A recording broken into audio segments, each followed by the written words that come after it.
Okay, I'm going to show you how to do a bibliography now. So if I've got my essay pulled up here, I already started one for a different video, and you, of course, would have like actual words on your essay. Now up here, if you haven't done this, untitled document might be a good idea to change the name of your document. I'm not going to put Luke Porter because if I named every paper I did Luke Porter, I'd have a lot of Luke Porters. So I'm going to put the name of my, like what my essay is, and something that I know what it is. Essay. There we go. Now I know who it is. All right. So I'm going to go down here. Here's what I'm doing. I got to make a new page for my bibliography. Now, bibliography just lists all the sources you used for your research, whether you quote them or not. Anything that contributed to your knowledge here, you're going to put it in. So I'm going to hit Control Enter to make a new page. Control Enter. Notice I didn't hit Enter a bunch of times. I did Control Enter, and it gave me a new page. All right. Now, looks like I've got a tab, so I'm going to backspace that. So I'm looking at my ruler. You're going to look at your ruler a lot here. So I've got this over on the left-hand side. First thing I'm going to do is put in a title. And I'm going to write bibliography. Hit Enter. Go down. I'm going to go back to the left. I'm going to pause for just a sec. Okay.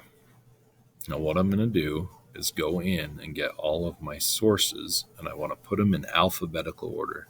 I'm going to go through and just grab them. I just made a whole bunch of research sources that I did on my document. Okay, so I have my MLA citations already, so I'm going to go grab them. Just copy them, do Control-Shift-V to put them in here. Control-Shift-V. Oh, now I got a new one.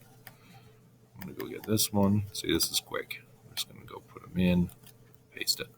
I'm going to go put it in and paste it again. I want my fourth one. Paste it. And I've got a fifth one here. Awesome. Copy and Control-Shift-V to paste it. All right. Now, I should have everything in Times New Roman 12-point font still. If I didn't, in fact, I'll show you what happens if I don't. Let's say this one's not in Times New Roman 12-point font already. I'm just going to mess with it. Okay, so I've got this. I'm going to copy that. If I don't do Control-Shift-V, watch what it does. It's just Control-V. It keeps it, and it looks goofy. I don't have it's not double spaced or anything. We'll fix that. First thing I want to do is get everything in alphabetical order. So Mark, Britannica. Okay, Britannica's got to go before Mark. You always go off of the first word. Britannica again. Well, they're both Britannica, the editors of Encyclopedia Britannica. So I've got to go to the next word that it is. This one, Geiseric and Vandal. Well, Geiseric comes before Vandal because G becomes before V. Hopefully you know that. So put that in. Okay, 5 will go before Mark, right? And Procopius will go after Mark. Okay, so there's my 5 sources. Get rid of some extra spaces here. Okay, now what I'm going to do is highlight all of them, all my sources. Okay, first thing I want to do now that I've got that highlighted is to make sure everything's in Times New Roman 12-point font. If it's not all the same, it's going to come up here as blank. So I'm going to go Times New Roman, 12-point font, go over here to line spacing, and I'm going to click on double. So I'm going to do all that one more time. I highlight everything. I'm going to go to Times New Roman, 12-point font, and double space it. Okay. Now I've got that taken care of. Now what I need to do is a hanging indent. So a hanging indent. So these paragraphs are indented, meaning the first line is over and the rest of the lines are still on the left. You're going to do the opposite on your bibliography page. I want it so the top line is on the left and the lines underneath it are to the right. So what I'm going to do is highlight all of them.